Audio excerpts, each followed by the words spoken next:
Agora, na Top FM, o programa que vai transformar a sua rotina. Chegou o Dose de Saúde com Leonardo Piccolo, personal trainer, que entende tudo de saúde e qualidade de vida. Aqui você vai receber dicas valiosas, informações importantes e sempre um convidado especial para falar de bem-estar, alimentação, treinos e muito mais. Porque cuidar da sua saúde nunca foi tão fácil e prazeroso. Dose de Saúde. Dose de Saúde com Leonardo Piccolo. Sua vida mais leve, mais ativa e muito mais saudável. Aqui na Top FM. Fala pessoal da Top FM. Vamos começar agora mais uma Dose de Saúde comigo, Leonardo Piccolo, personal trainer. E hoje a gente vai falar de um assunto super importante, que é a saúde do homem. Então, se você tem pai, se você é filha, se você é esposa, se você é filho, homem também, vai ser um papo bem importante, que a gente vai quebrar tabus, trazer informação. E hoje eu recebo Marcelo Galesso, urologista. Fala aí, pessoal. Boa noite, Léo. Estamos aí para esclarecer as dúvidas da galera. É isso, Marcelão. Seja bem-vindo. E nossa primeira pergunta. Na sua experiência, qual é o maior mito que os homens ainda acreditam sobre a saúde da urologia? Na verdade, sim. Eu acho que esse mito já há algum tempo já vem sendo quebrado, né, pelos programas, né, pela divulgação da mídia. Mas existe ainda um certo preconceito por ser uma questão que o homem ele não sente, né, esse processo. Ele acha que ele é imbatível, invencível e ele é um pouco resistente a buscar ajuda nesses critérios. E hoje, como a tendência da população mundial, né, nacional, é cada vez envelhecer mais, então é natural ir aparecendo problemas, né? E se a pessoa demora muito para abordar esses problemas, consequentemente acaba tendo um envelhecimento mais sofrido, às vezes perde chance de tratar doenças precocemente. Então esse trabalho, a SBU, a nossa sociedade, ela vem trabalhando já há algum tempo, mas a ideia é não ter resistência, né? A medicina está aí, tem que buscar ajuda. Porque não só para a urologia que o homem é tardio a buscar uma ajuda ou fazer a consulta de rotina. Você vê isso na cardiologistas, endócrino. Sim, também. O homem áreas. Parece que espera o negócio tá pegando fogo, exatamente. O negócio acontecer para ir procurar alguma ajuda, alguma coisa. Marcelo, qual que é a importância da consulta de rotina? Então, não esperar nenhum problema aparecer. Por que é importante essa consulta de rotina? Isso, exato. A ideia da consulta de rotina é você antecipar essas complicações relacionadas ao processo de envelhecimento. É muito mais fácil você tratar um colesterol alto, uma glicemia alta, antes de ter um infarto, de ter o derrame ou de ter alguma outra complicação cardiovascular. Então, a ideia da prevenção é você antecipar, porque depois que isso aconteceu, não adianta remediar, você vai conviver com essa sequela. Então faz muita diferença, existem os recursos, hoje tem muita tecnologia a nosso favor, tem os tratamentos medicamentosos, então não justifica você deixar para a última hora, a ideia é antecipar isso daí. E qual que é a idade que pode começar a marcar consulta, fazer uma visita de rotina? Então a rotina para o homem, de uma maneira, eu sempre converso no consultório, o homem vai procurar o urologista sem ser nas urgências em 4 situações. Quando nasce, por conta das doenças congênitas, fimose, persistência de conduto, hidrocele. Depois, uma segunda visita é na hora que ele entra na puberdade, começa no homem um pouquinho mais tarde que as mulheres, ao redor dos 12, 13 anos. É a segunda visita para ver a questão de desenvolvimento sexual secundário, tirar as dúvidas e tal. A terceira consulta com o urologista é quando está pensando em casar, tem que ver a questão de fertilidade, né? Esse exame tem que ser realmente, o espermograma é um exame fácil para fazer, é importante a pessoa ter esse conhecimento, porque hoje em dia o pessoal casa e fala, filho só daqui 5 anos, às vezes ele já tem uma alteração que não garante que ele consegue ter o filho com essa rapidez. Então, nesse período pré-nupcial, você passar no urologista para fazer uma avaliação genital, um espermograma, é a terceira visita de regra. E a quarta visita é depois dos 40 para ver a próstata, né? Hoje, os consensos, eles adiaram um pouquinho a necessidade do toque retal tão precoce. Hoje em dia, na população de baixo risco, a gente começa a fazer ao redor dos 50 anos. E na população de risco, com histórico familiar, raça negra, onde tem um risco maior para o câncer, a gente começa ao redor dos 45. Mas nada impede, aos 40 anos, você começar a fazer a rotina como um todo. Porque aí a gente não está pensando só na saúde da próstata, a gente está pensando na parte metabólica, de colesterol, diabetes. Então, como você tem que fazer essa rotina para as outras áreas também, normalmente com 40 a gente já pede tudo. Já vê parte metabólica, já vê parte hormonal, já vê próstata e assim consequentemente ao longo dos anos. E quais são hoje os exames que você acha indispensável, que são exames preventivos e são os mais importantes? Pensando na principal causa de morte, que são os eventos cardiovasculares, da parte laboratorial, uma vez que eu não sou especialista nas outras áreas, a gente sempre pede um hemograma, o colesterol total e frações, triglicérides, glicemia, dá uma olhadinha na função hepática, função renal e, mais especificamente na nossa parte, o PSA. Né? É um exame que ajuda bastante, ele não é específico para câncer de próstata, mas ele ajuda a criar um mapa da evolução, né, ao longo dos anos. É um exame que você faz seriado e aí, dependendo dessa curva de PSA, você vai pedir exames mais específicos dependendo de cada caso. Mas essa bateria que eu comentei com vocês, eventualmente uma avaliação de vitaminas, né, isso já entra nessa triagem inicial dos 40. O PSA ele é um exame de sangue. Isso. Então é um exame de sangue.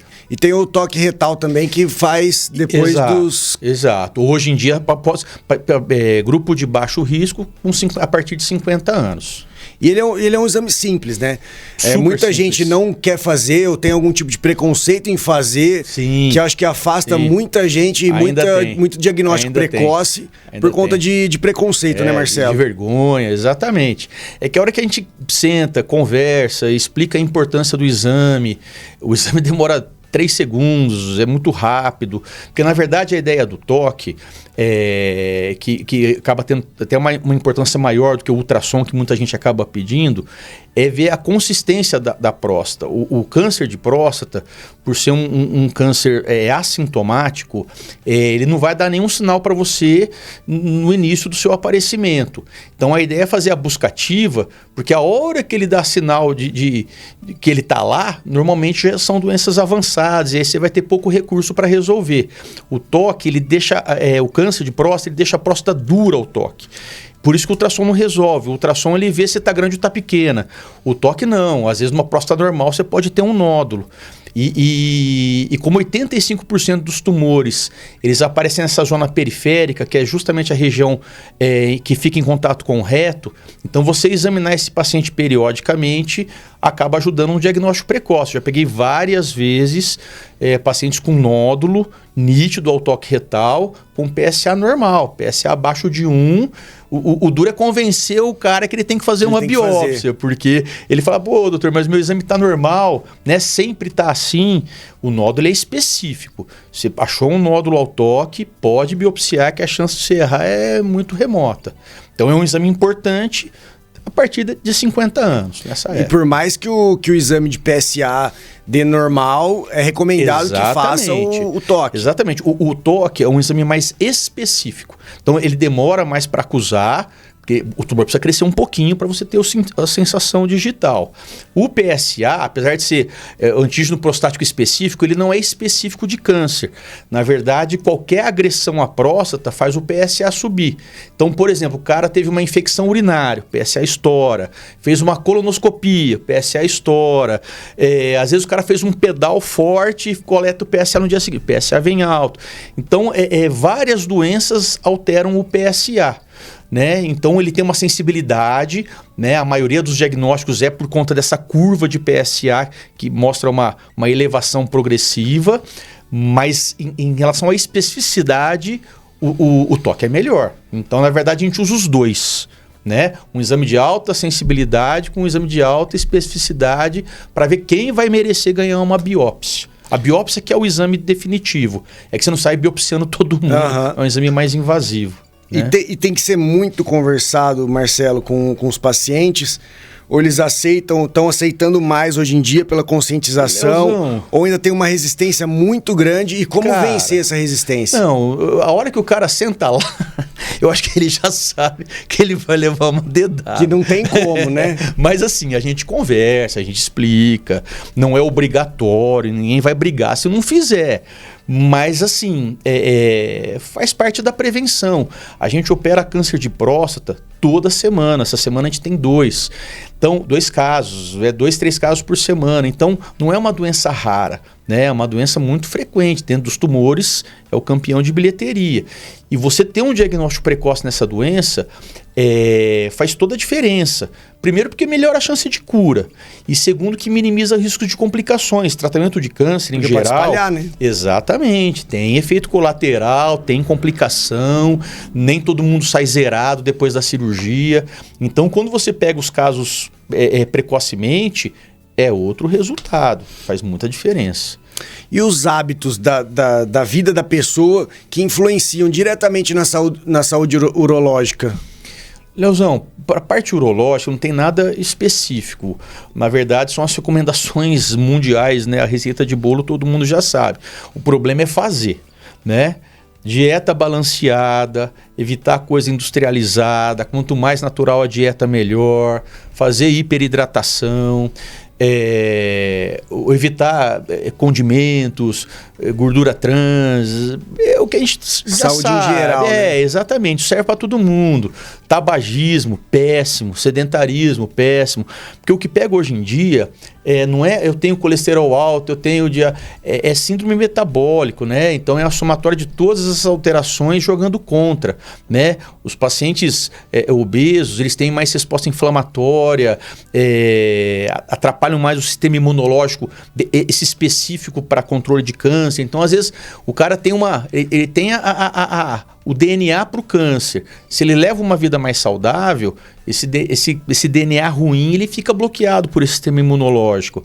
Quando a pessoa tem hábito muito exagerado, não cuida de nada, bebida, cigarro, enfim, fatalmente essas causas levam um transtorno inflamatório, atrapalha o sistema imunológico, esse doente vai se apresentar com, né, doenças mais precocemente. Então, o estilo de vida saudável é fundamental. Na verdade, essa que é a receita de bolo. Quando eu pego meus pacientes velhinhos lá, 90 anos, que não tomam um comprimido, eu falo, o que o senhor fez? Ah, doutor, eu não bebo, eu durmo cedo, eu só como coisa natural. E o cara tá lá firme e forte. Lá firme e forte, sem tomar uma S. Se não fosse assim, porque todo mundo fala, todo mundo não, mas tem alguns casos que o cara chega...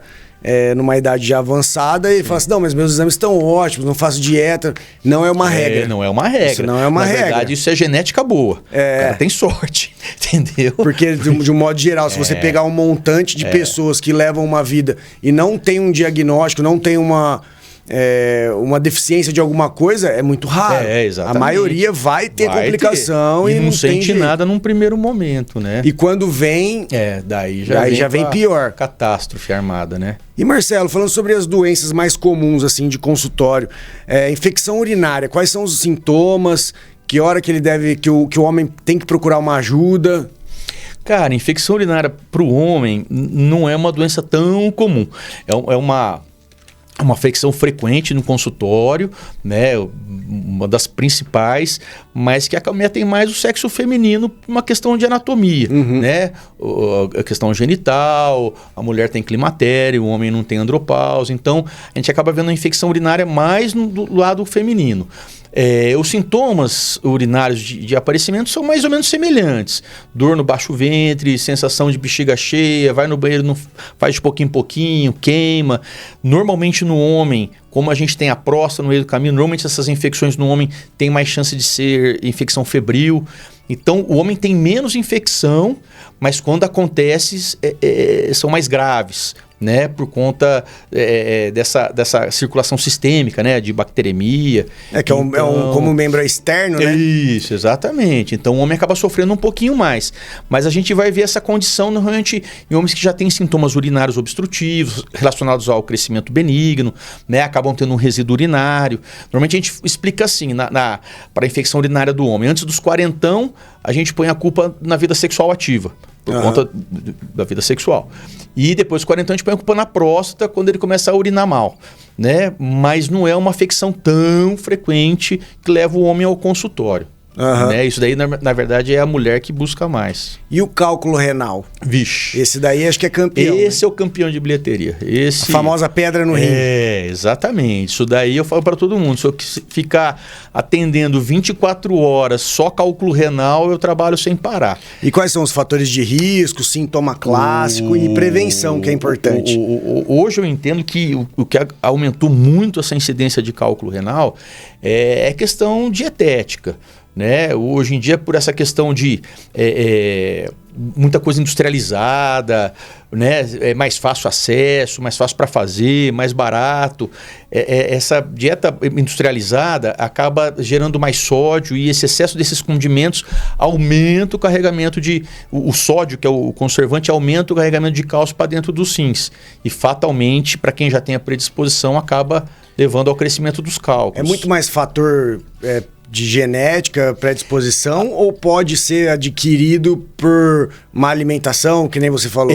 O mais comum é esse adquirido, por hábito ruim. Né? Porque existem causas orgânicas, né? A pessoa tem a doença formadora de cálculo. A gente, por exemplo, a gente vê uma situação nova que não tinha no passado por causa das cirurgias bariátricas, né? As pessoas que fazem a cirurgia bariátrica, eles têm uma tendência maior de formar cálculo. Você tem que acompanhar porque eles são formadores. A hora que ele resolve um problema, ele cria outro. Né? A urina fica mais litogênica. Então, tem algumas condições que a pessoa tem a doença por trás do cálculo, mas isso não é a maioria. A maioria realmente é uma predisposição hereditária, mas associado a hábitos ruins de dieta. Né? São pessoas que tomam muito refrigerante, tempero pronto, sazon, o suco de saquinho e não tomam água. Né? A hidratação que a gente prega é a base tem que ser soluções naturais. Né? A água, o suco natural. Às vezes a pessoa fala, não tomo Coca-Cola, só tomo água com gás. É o mesmo estrago. Né? Bebida gasosa. Foi para a garrafa, tem prazo de validade. Tem sódio, tem conservante. Trocou 6 por meia dúzia. Trocou 6 por meia dúzia. Então, quando a gente pede na questão da hiperidratação, tem que privilegiar esses líquidos naturais, a água de preferência, as frutas cítricas, né? Laranja, limão, abacaxi, isso é protetor. Né? E evitar o industrializado que acaba, né? O sódio ser esse conservante, ele aumentar a excreção renal de cálcio e levar à formação do cálculo. E as DSTs, as doenças sexualmente transmissíveis, quais são as mais comuns hoje em dia que você vê? E os sintomas e tratamento e como evitar? Quer dizer, evitar a gente sabe que usar preservativo evita. Né, Leozão? O que acontece? Hoje, com essa normalização, né, da vida sexual, né, o pessoal se conhece e já sai namorando, então aumentou muito a disseminação de todas as doenças transmissíveis, né? A campeã de bilheteria hoje em dia é o HPV, né? É de origem viral. E qual que é o problema do HPV? O HPV, mesmo com preservativo, dependendo da região que ele acomete o genital, ele não protege, né? O cara acaba pegando na base do pênis, a mulher acaba pegando na vulva, porque essa proteção mecânica acaba não recobrindo todo o órgão. E o problema do HPV é que ele não é uma doença que você tem uma cura. Na verdade, a gente controla o HPV, mas você pegou o HPV uma vez, você vai carregar ele o resto da vida, igual herpes. Deu o primeiro beijo, pegou um herpes labial com 10 anos, vai carregar o vírus o resto da vida. Baixou a imunidade, ele pipoca. Então, das doenças de transmissão sexual, que hoje em dia não é considerado o mais venéreo, o HPV é o campeão de bilheteria. E é só pelo toque você já pega, já corre o risco. Pele com pele já corre o risco. É contato, né? O principal via de transmissão é o contato direto, né? Existem o contato por fomites, que seriam utensílio, cueca, toalha, sauna, mas hoje em dia ninguém fica usando cueca do outro, pega a toalha do outro, então esse veículo é mais difícil, mas é fato também, às vezes em vaso sanitário, né? Tem que tomar cuidado onde usa, porque não pega de encostar, mas se você tem uma solução de continuidade na pele, isso acaba gerando uma exposição. E se o contágio for muito grande, você acaba adquirindo. De encostar não pega, mas se tiver o atrito, a fissura, né? Isso acaba abrindo espaço para contaminação. Então, de transmissão sexual, esse é o campeão de bilheteria. A gente vê bastante, porque assim, a candidíase, que seria outra doença genital, essa a gente vê até nos parceiros fixos, né? A candidíase é fungo, está em todo ambiente. Então, assim, tem relação com transmissão sexual, mas é coisa que você trata e resolve, né? A gente tem a terceira linha de transmissão, que são as bacterianas. Essas, sim, são as venéreas, né? E a gente vê realmente um aumento também na incidência por conta da promiscuidade, múltiplos parceiros, o pessoal não se protege. O famoso, né? Não vai dar nada esse aqui. Esse aqui tá com cara de limpinho. E doença não tem cara, né? Não tem cara, exatamente. Então, isso a gente vê bastante, as uretrites, né? E isso é pros dois sexos, hein, gente? Exatamente. Não é só pra homem, não. Mulher também olha e fala assim, esse cara aqui é limpinho, não sei o quê. Exatamente. É pros dois lados. A sífilis aumentou muito. A sífilis teve uma época que parecia que estava quietinha e voltou com força por conta disso daí, né? E às vezes, como é uma lesão que às vezes ela regride, a gente vê uma taxa relativamente preocupante da sífilis secundária. A pessoa tem a lesão genital, normalmente é uma lesão indolor, a pessoa às vezes não valoriza e ela tem uma tendência a regredir espontaneamente. Acha que é só um ralado, um esfolado. Acho que está resolvido, sanado o problema. E aí vem a segunda forma, você entendeu? Então, hoje em dia tem que tomar muito cuidado com o parceiro, com a parceira, né? Na dúvida, protege. Se tem muita dúvida, não vai, porque o negócio tá pegando. Né? E herpes? Herpes também tá... Tem também, mas o herpes, na minha impressão, não é uma coisa que estourou, né? A gente tem vários tipos de herpes, o labial, o genital, o zoster, né? O genital especificamente, ele faz bastante estrago na primeira infecção, mas a gente tem controle, né? Não é uma coisa que pega tanto como o HPV, por exemplo, né? E são doenças que não tem cura, só tem controle. Viral, só controle. Né? Todas as virais, né? HIV é controle, o herpes é controle, HPV é controle. Você fica numa fase fora de transmissão quando você não tem a lesão genital na fase aguda, na fase ativa, na forma ativa. Mas se ele voltar, você tem risco de transmitir. Então tem que proteger você e proteger o parceiro, a parceira, né? E falando agora sobre a disfunção erétil, que também é um grande tabu. Acredito que a maioria dos homens não falam sobre isso em roda de amigos, ninguém sai falando coisa e conta até mentira. Tem gente mentirosa, hein? Então, assim, quais são as causas? O emocional, é só emocional, não é emocional? Tem disfunção fisiológica? Tem opção de tratamento? Como que funciona? Na verdade, a gente tem os dois componentes, né? Tem um componente psicogênico, que todo mundo tem, né? Isso daí pega quem tem orgânico ou não, e tem as causas orgânicas. O problema da disfunção erétil, eu sempre falo, não é um problema genital, é um problema circulatório. Então, as doenças que levam a isso não são doenças genitais. É o colesterol, é o diabetes, é o tabagismo, sedentarismo. Então, quando a gente fala em prevenção disso daí, a gente volta na questão da vida saudável, de ter um bom controle, né, dessa parte metabólica, principalmente do diabetes. O diabetes é a principal causa orgânica de disfunção erétil.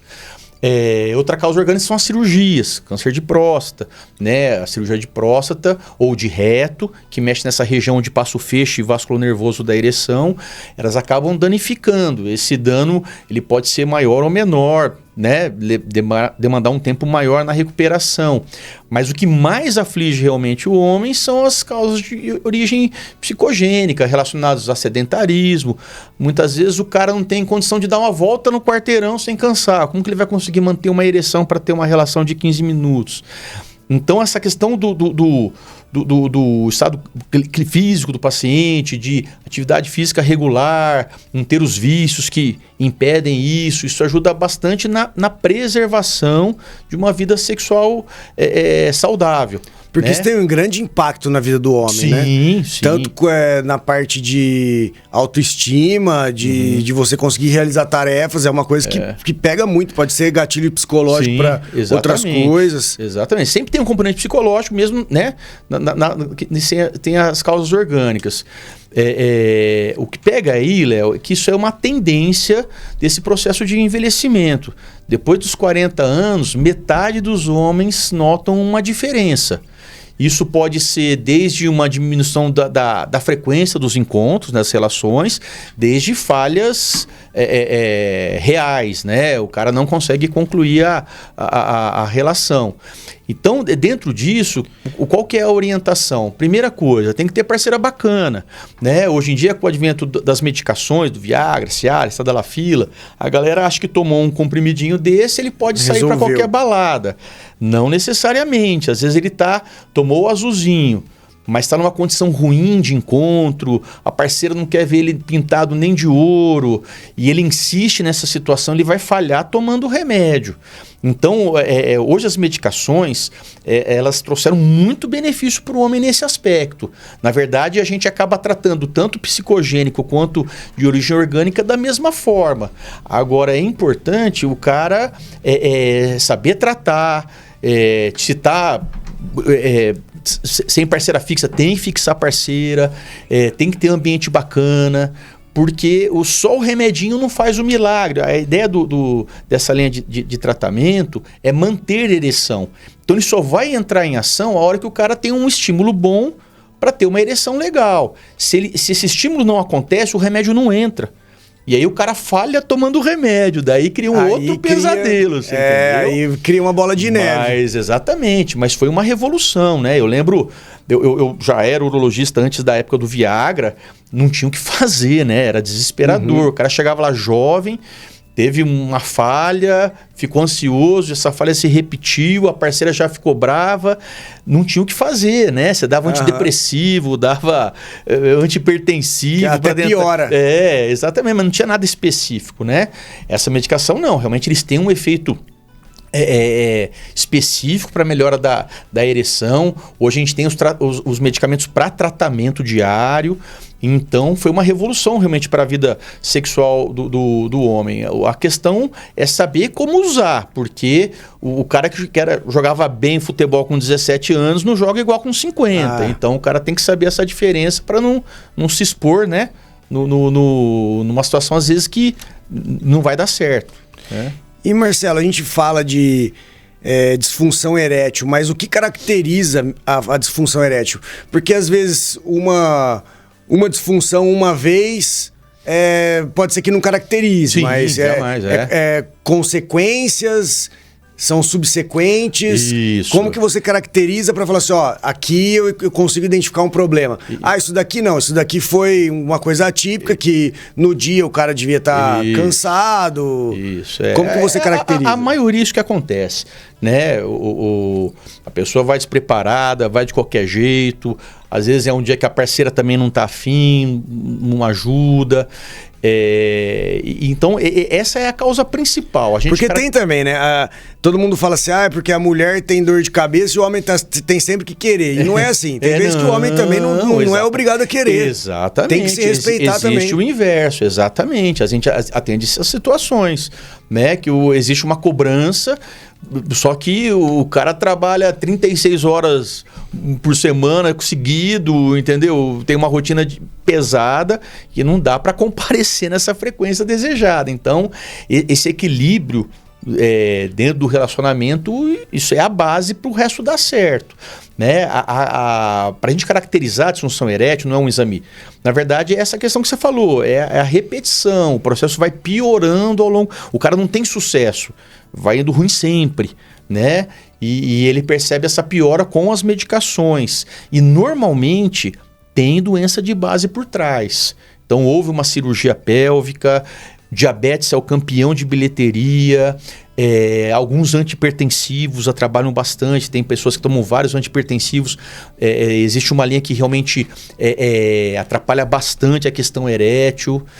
Questões hormonais não são as mais comuns, né? O homem não tem andropausa, mas hormônio muito baixo diminui libido, também é fator. Então, na verdade, a gente faz essa avaliação metabólica e hormonal, né? Avalia as doenças crônicas, como a pessoa vem conduzindo, né? E a questão íntima do casal, né? É difícil você avaliar qualquer disfunção sexual se o homem não tem uma parceira fixa, né? A chance de falhar, quando mais jovem não, mas com a idade, você tem uma parceira fixa, você confia, você tem tranquilidade para programar esse encontro, isso faz toda a diferença no resultado. Então, é um conjunto de sinais e sintomas que você avalia para caracterizar quem tem mais chance de estar com um processo orgânico, diferenciando do psicogênico. E aí, nessas situações mais complexas, você vai para o próximo teste, que é o teste de ereção fármaco-induzido. É uma injeção, você aplica direto no corpo cavernoso. Essa injeção contém potentes dilatadores.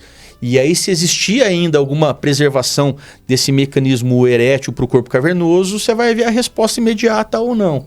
É a partir daí que você define se você vai insistir no tratamento via oral, se você vai deixar esse paciente com o tratamento de injeção, ou se é um paciente que já vai para prótese. Né? Na verdade, esses tratamentos eles não são curativos, né? O Cialis, a Tadalafila, eles melhoram a qualidade, mas não está tratando doenças que levam à disfunção erétil. Então, a questão da prevenção, novamente, é fundamental para chegar nessas fases mais terminais, né? Da disfunção sexual erétil. E assim, hoje a gente vê muita coisa na internet e muitas pessoas jovens tomando pílula para... essas pílulas aí. Sim. E para estimulação. Você acha que isso pode trazer algum tipo de malefício no futuro? Porque, assim, são pessoas jovens que talvez não precisem desses estimulantes, acabam tomando para querer fazer bonito para a parceira e se cria uma dependência daquilo, porque se aquilo lá se eu não tomar aquilo lá, eu não vou conseguir dar conta. Exatamente. Você acha que pode levar uma disfunção erétil mais pra frente, ou isso não tem relação, porque se toma numa forma muito pontual? O legal dessas medicações, Lauzão, é que elas são super seguras, né? Essas medicações que a gente usa já há muitos anos, elas são mundiais, né? São os mesmos remédios que tem nos Estados Unidos, na Europa, a gente tem aqui. Então, em questão de segurança, a gente entende que não tem prejuízo. Mas o problema é esse hábito, né? O que a gente vê bastante no jovem, né? Ele está tomando direto porque cada dia ele está saindo com uma parceira. Vai acontecer do dia dele não tá com o remédio na mão, entendeu? Então eu entendo que a dependência psicológica nesses casos é gigantesca. E aí a hora que ele falha, cria o problema, né? Então essas indicações para academia... assim, não tem muito sentido, né? Dilatação periférica para ficar vermelhão, entendeu? Não sei se isso faz crescer músculo, né? Então, eu acho assim, tem que saber usar. Eu não vejo problema o jovem usar com a parceira bacana. Não tem problema, ele quer dar uma turbinada aquele dia. Agora, ele tem que saber que se ele ficar sem, se ele tem essa segurança de que ele vai conseguir concluir o encontro sem passar vexame. Porque o problema é esse, o cara falha tomando... às vezes ele falha tomando remédio. Porque pode acontecer. Isso, o remédio não é uma mágica. Não. Depende muito dessa questão do estímulo, entendeu? Então, é essa orientação que a gente dá. Não tem problema, assim, de vai fazer mal no futuro. Mas ele cria, às vezes, uma dependência psicológica porque o resultado é muito bom, né? Então, isso tem que tomar cuidado. Saindo da disfunção erétil, agora para a ejaculação precoce. Quais são os fatores psicológicos ou fisiológicos e quando que tem que procurar o tratamento? Não, legal. Esse é outro probleminha que eu sempre falo, né? O problema não é do pênis. Aí, no caso, a causa principal é distúrbio de ansiedade, né? A gente tem fatores diferentes dependendo da idade, né? Mas o problema é a descarga adrenérgica, né? É isso que acaba fazendo o cara ejacular antes do tempo e, na sequência, né, cair a ereção. Então, o principal ponto quando jovem, é evitar situações de estresse, né? Às vezes o cara encontra a menina, vai namorar no carro, encontra a menina, quer namorar dentro da casa do pai, com o pai do lado. Tudo que tem liberação adrenérgica vai fazer essa pessoa ter dificuldade de segurar e fatalmente levar à ejaculação rápida. No homem mais velho, casado, o que pega é filho, que dorme perto, o sogro foi morar junto, tá cansado, trabalho, estresse de trabalho, tá preocupado que vai acordar cedo no outro dia. Então, o problema da ejaculação rápida, a primeira coisa que tem que fazer, fixar parceira. Tem que ter parceira bacana. Por quê? Você tem que programar um encontro. Jamais você vai virar pra sua namorada e falar, vamos dar uma rapidinha que eu preciso ir embora. Não vai nem encostar nela, né? Acaba saindo antes do tempo. Então, a primeira coisa é fixar a parceira. Segunda coisa, vai namorar, tira o relógio do braço. Tem que ter tempo. Por quê? Porque vai gastar mais tempo nas preliminares, não dá para chegar já no finalmente, né? A ideia nessas situações é fazer situações que dê mais prazer para a mulher, mais estímulo para a mulher e menos para você. Então, você tem que ficar parando, né? Nessa questão do encontro. E aí, quando tudo isso não dá certo, daí você entra com a linha de alguns antidepressivos, que são específicos para isso, né? Que tem dentro da sua lista de efeitos colaterais retardar a ejaculação. Então ele acaba ajudando de duas maneiras. Primeiro porque ele vai ajudar na ansiedade. Normalmente esses pacientes são ansiosos. É muito interessante. Com tudo, né? Não só com isso. Exatamente. Isso que é o mais interessante. Por exemplo, um homem mais velho, ele começa a tomar a medicação antidepressiva, teoricamente deveriam ser ansiolíticos, que os ansiolíticos são tarja preta. Então a gente não começa com ansiolítico, a gente usa antidepressivo que tem esse efeito colateral. Eles começam a tomar o antidepressivo por conta da ejaculação rápida, ele melhora da ejaculação rápida, mas ele não quer mais parar porque melhorou no convívio social, melhorou o estresse do trabalho, ele lida melhor com as situações de cobrança, de raciocínio, de organização. Então isso é muito interessante porque ele estava com uma baita de uma ansiedade e não estava tratando, não estava sabendo identificar isso daí. A ejaculação rápida foi só o gatilho, você entendeu? Então tem tratamento e vai muito bem, resolve. E quanto à disfunção erétil e ejaculação precoce, a masturbação, Marcelo, ela ajuda ou atrapalha? Cara, ou não tem relação nenhuma? Eu não vejo relação nenhuma. Às vezes o pessoal fala, no caso da ejaculação rápida, né? Não, você vai treinar na masturbação. O problema da ejaculação rápida é a parceira, né? Porque o problema de você ejacular rápido é a parceira não ter prazer. Então você sozinho, você nunca vai ter problema, né? O problema é quando tem um segundo envolvido. Então acho que a masturbação para exercício, para parar na hora H, eu acho que isso não ajuda em nada, entendeu? A masturbação é um hábito saudável, não é obrigatório fazer, quer fazer faz, não quer fazer não faz. E é saudável tanto para homem quanto para mulher. Exatamente, só tem que saber onde faz. Isso que eu falo, não vai fazer em qualquer lugar, entendeu? Mas não é uma coisa que aumenta risco de câncer, diminui risco de câncer, não tem interferência, né? A masturbação é uma necessidade, começa quando jovem, com a idade vai diminuindo, mas eu não vejo isso como problema, nem para ejaculação precoce, nem para disfunção erétil. E falando agora sobre fertilidade, Marcelo, quais são os fatores que prejudicam a produção de espermatozoide? Quais são os exames básicos e os avanços no tratamento nessa questão? Então, a questão da fertilidade foi aquela que eu citei no começo, né? É uma situação super complexa, né? Porque simplesmente num espermograma você não consegue dizer se o cara... Você consegue dizer se o cara é estéril. Você faz um espermograma que não tem espermatozoide, esse cara é estéril, não tem como engravidar. Infertilidade é conceito, que é a incapacidade de gerar filhos, tentando todo mês, sem nenhum método anticoncepcional por pelo menos 1 ano. Então, é uma coisa difícil você avaliar num homem que ainda não está pensando em ter filhos, né? A ideia daquele espermograma que eu comentei com você no começo aqui da fala, na verdade, ver se existe alguma alteração maior que possa dificultar. Mas jurar por Deus que ele não vai ter filho é só depois que ele começa a tentar. E o que acontece na questão de fertilidade é que a célula que produz espermatozoide no testículo é uma célula muito lábil. Então, infecções de repetição, traumas, cirurgias. Hoje em dia, o abuso hormonal. É isso que eu ia te perguntar. Hoje o abuso, porque tá sendo, eu dentro da academia, pesquiso muito sobre isso e vejo que o uso de anabolizante tá bem alto. Você bloqueia totalmente o eixo. E tá sendo normalizado, né? Sim, exatamente. Então isso, dependendo do tempo que o cara usa o anabolizante, dependendo da carga que ele usa de anabolizante, ele zera a produção definitivamente, entendeu? Sem resposta aos tratamentos, né, com Induxo, citrato de clomifeno, enfim. Então, o que pega é isso. Para o homem, diferente da mulher, a gente não tem muita coisa nova para reverter uma falência testicular. Nesses casos, você vai ver o eixo hormonal, né, como primeira hipótese. Você vai ver infecção através do exame de esperma, tratando isso tem chance de melhorar.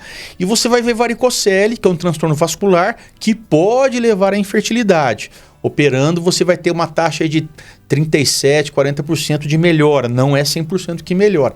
Tirando essas 3 opções de tratamento, a gente não tem mais nada para tratar a infertilidade. Então, esses casais que estão tentando e não identificam outros fatores, no caso da mulher, né, ou do homem, fatalmente vai passar para reprodução assistida, né? E esse prazo de 1 ano mesmo que você acha que é vale importante. A pena tentar. Vale a pena. Eu normalmente não faço a parte de fertilidade, eu faço a triagem, né? Para ver quem vai precisar. Então, eu sempre estimulo, dou força, porque o que acontece? O casal casa, quer ter filho. E aí começa a tentar, daí a prima tem filho, o irmão tem filha, a amiga tem filha e ela não está tendo filha. Isso gera um transtorno. A carga psicológica para os dois. Isso pode influenciar tanto no homem quanto na mulher. Com certeza, eu entendo que influencia muito. É engraçado porque às vezes o casal está tentando dar um tempão, não dá certo. Eles adotam. Passa um ano, ela engravida. Porque tirou a carga, né? Tirou a carga, né? Mas, então eu entendo que só uma contagem ruim, eu não faço fertilidade. Né? Eles têm uma opinião um pouco diferente disso daí, tá? Mas eu acho que tem que tentar, né? Às vezes, o cara tem uma contagem moderada, né? Moderadamente baixa, mas o cara não mora em Bauru, namora quando dá, aí fica difícil, né? Querer ganhar na loto, né? Então, assim, primeira coisa, ter um compromisso, regularizar o ciclo, né? Ter os encontros no período fértil, né? A mulher fica deitadinha depois que termina, né? Pelo menos 20, 30 minutos, que é o tempo de liquefação. Então, isso aumenta a chance de gravidez mesmo com espermogramas ruins. Já tive vários casos de homens com espermogramas ruins, que depois voltou para fazer vasectomia. Tive casos com o cara com espermogramas excelentes, a esposa com os exames de todos excelentes e não conseguia ter filho. Você entendeu? Então, e a incidência da dificuldade é maior no homem, maior na mulher? Ou isso não tem uma relação? Cada caso exatamente, é um caso? Mas eu entendo que quando você fala de infertilidade, a gente não fala a culpa é do homem, a culpa é da mulher. Claro, dependendo da doença que está por trás, né? Vai ter uma causa masculina ou feminina. Mas normalmente é conjugal, né? Então, às vezes esse casal separa, o cara encontra outra moça e engravida. Então, assim, eu não sei te dizer assim especificamente o quanto é culpa de cada um. Na minha impressão, eu sempre, quando eu vou conversar, a culpa é 50-50, entendeu? Não está dando certo aqui, o que nós vamos fazer para melhorar?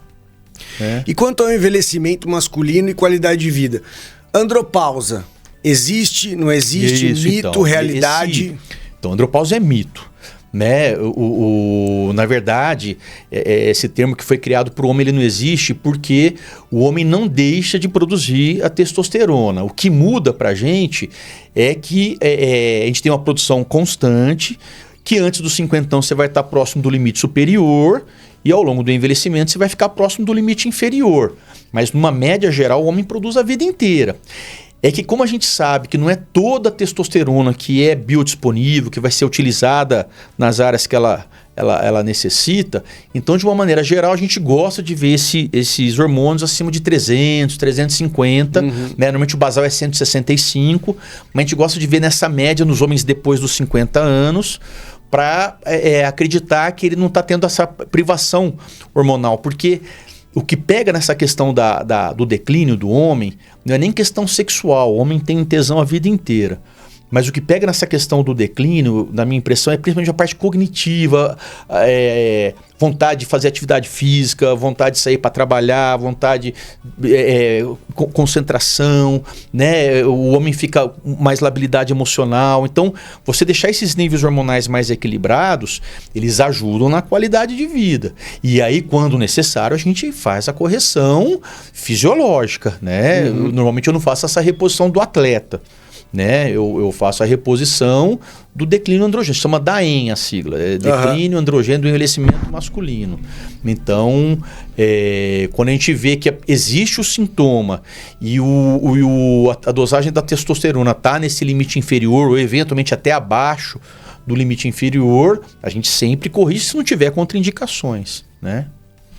E o impacto do envelhecimento na próstata, sexualidade e na fertilidade? Como que esse processo de envelhecimento acontece no corpo do homem? Essa questão, Léo, né, como tudo na vida, isso daí vai piorando, né? O homem, diferente da mulher, ele consegue ter filho até em idades mais avançadas. O que muda, né, é a qualidade dessa produção e a quantidade na ejaculação. Como a gente tem a hiperplasia, crescimento benigno da próstata, do mesmo jeito que isso atrapalha para sair o xixi, às vezes também atrapalha para sair o líquido seminal. Uma boa parte às vezes fica retido na bexiga. Quando você trata esses sintomas urinários do homem que já está, piora a questão da ejaculação retrógrada. Então isso acaba caindo taxa de fertilidade, né? Mas a produção normalmente é constante. Né? Vai ficando mais difícil, mas não é impossível. Já fiz vasectomia em homem de 68 anos. Falou, já tenho 4, não quero mais. Exatamente. Não, é porque ele trocou de mulher. Tava com a mais novinha, engravidou e... Falou, entendeu? Não quero mais. Então, exatamente. Melhor prevenir. Exatamente. Então, teoricamente, existe um declínio da fertilidade pela idade, mas não é a menopausa, onde a mulher zera a produção e liberação, né, de óvulos. O 100%. Exatamente. Então, tem que tomar cuidado. E como manter a saúde e qualidade de vida após os 50? Então, Leozão, os hábitos que a gente comentou no início, né? A receita de bolo é isso. Dieta saudável, tem que perder peso, evitar gordura saturada, sódio, farinha de trigo, né? Os pós brancos, né? Que o pessoal brinca, né? Sal, açúcar e farinha. Atividade física regular, evitar cigarro, evitar excesso de bebida, porque é isso que vai danificando as células, né? Então, quanto mais saudável for seu estilo de vida, mais longevidade com qualidade você vai ter, né? Isso daí é certo, né? Isso daí a gente nunca erra. Agora, umas perguntinhas práticas aqui do dia a dia. Quando é normal urinar à noite e quando não é? Na verdade, sim. Normal nunca é. O normal é não acordar à noite, né?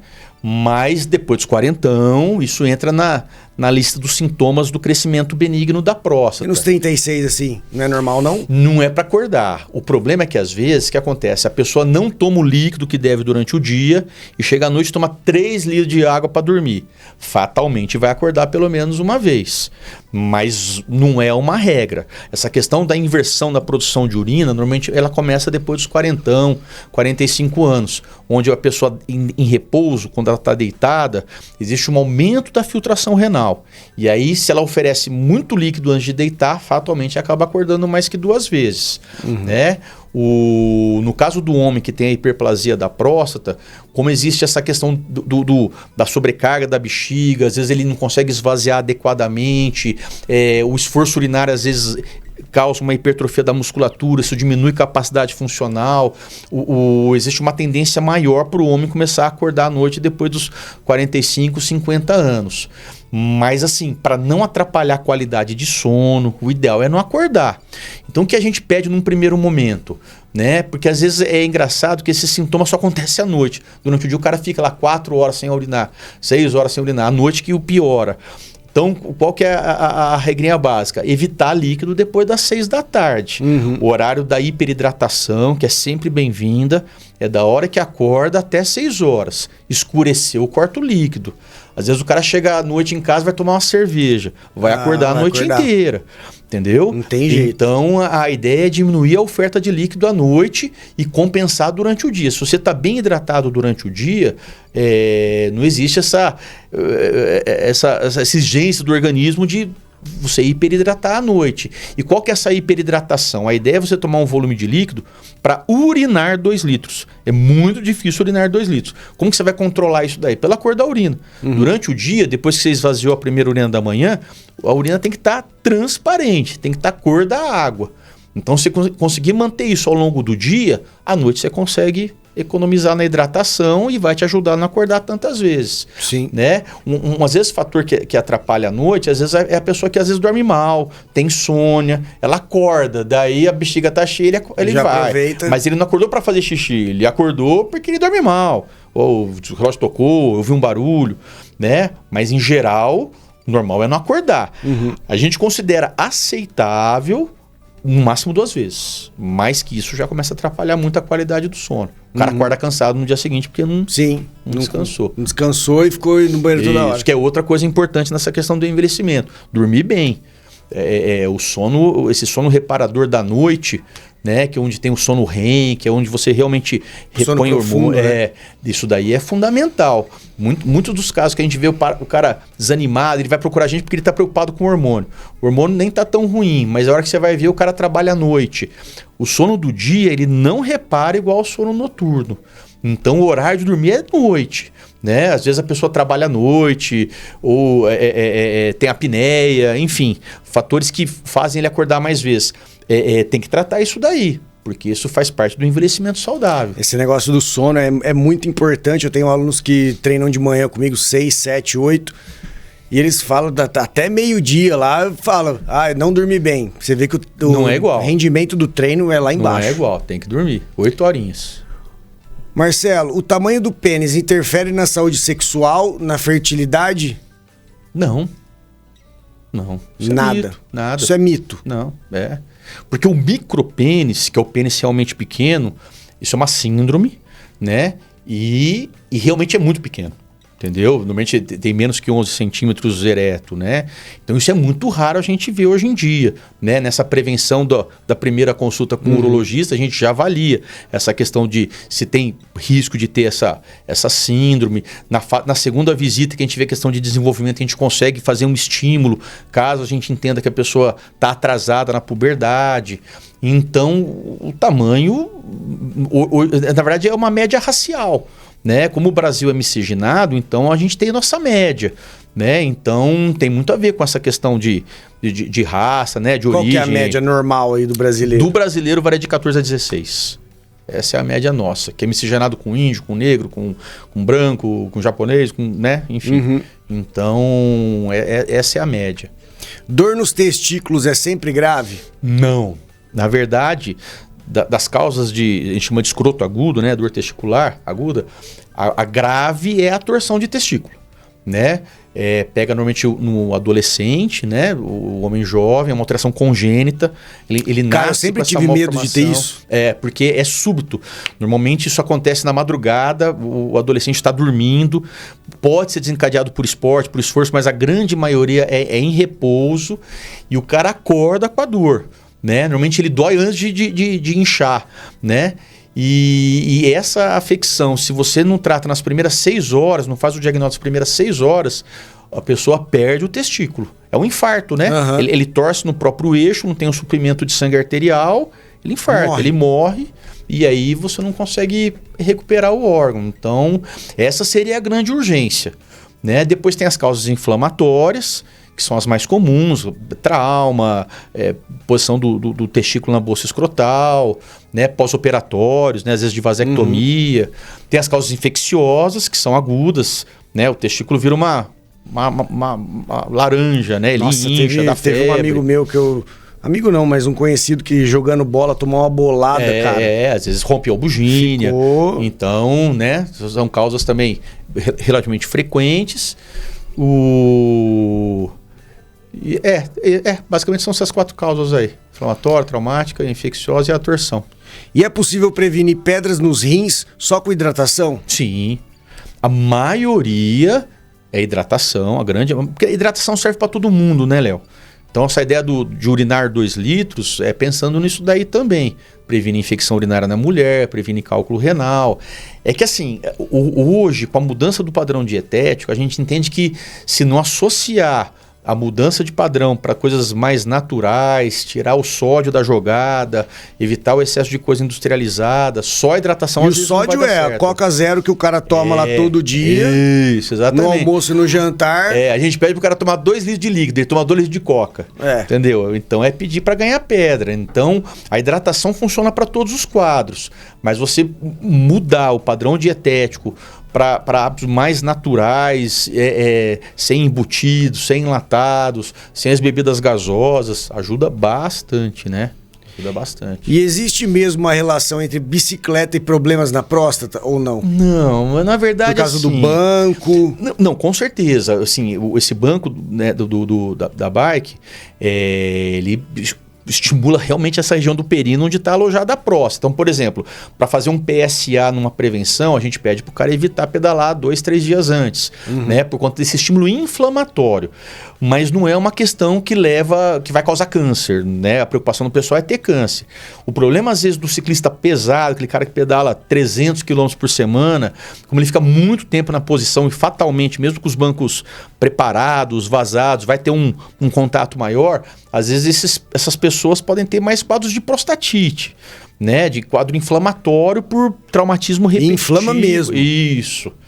Mas isso a gente vê no ciclista pesado, que não é a maioria, né?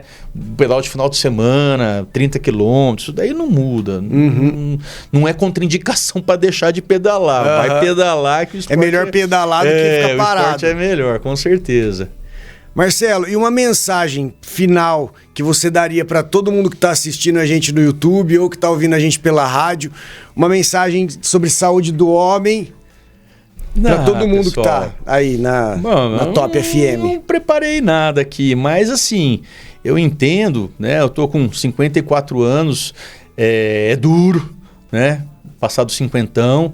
Eu entendo que se você consegue associar uma vida saudável, né? E fazer essa rotina, né? Para você tentar corrigir, às vezes, um mau hábito, né? Ou antecipar, às vezes, uma doença que você não está sentindo nada.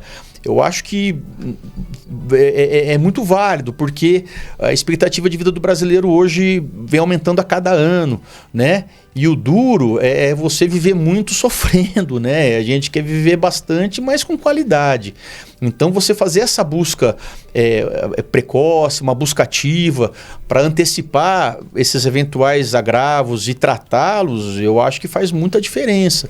Então, a gente convida todo mundo e não só uma consulta urológica, médica, nada, é atividade física regular, é dieta, é estilo de vida saudável, né? Isso daí todo mundo fala, é o que funciona. E para né? todas as especialidades que a gente recebeu aqui até hoje, falam sobre qualidade de vida, exercício físico, alimentação. Não tem jeito. Isso é regra. A gente vê a história do velhinho. Mas o que o senhor fez? O cara, aquela vida exemplar, né? Fala, nossa, eu não faço isso. Não vou chegar até a idade dele, né? Mas tá bom. Marcelão, muito obrigado pela sua presença aqui hoje. Acho que foi um papo muito produtivo, quebrando muitos tabus. Eu acho que muita gente que tá ouvindo a gente pela rádio ou tá vendo a gente pelo YouTube se identifica com algum tipo de situação que a gente conversou hoje. E eu acho que a gente quebra muitos paradigmas aqui para levar as pessoas a essa rotina, né? Essa reflexão, essa consulta de rotina antes que dê algum problema. Então, muito obrigado pela sua presença. Valeu, Leozão. Obrigado pelo convite. Então, a gente fica por aqui com o Dose de Saúde. Esse foi o papo com o doutor Marcelo Galesso. E ficamos por aqui. Valeu! Valeu. Você ouviu na Top FM, Dose de Saúde. Dose de Saúde. Com Leonardo Piccolo. Sua vida mais leve, mais ativa e muito mais saudável. Aqui na Top FM.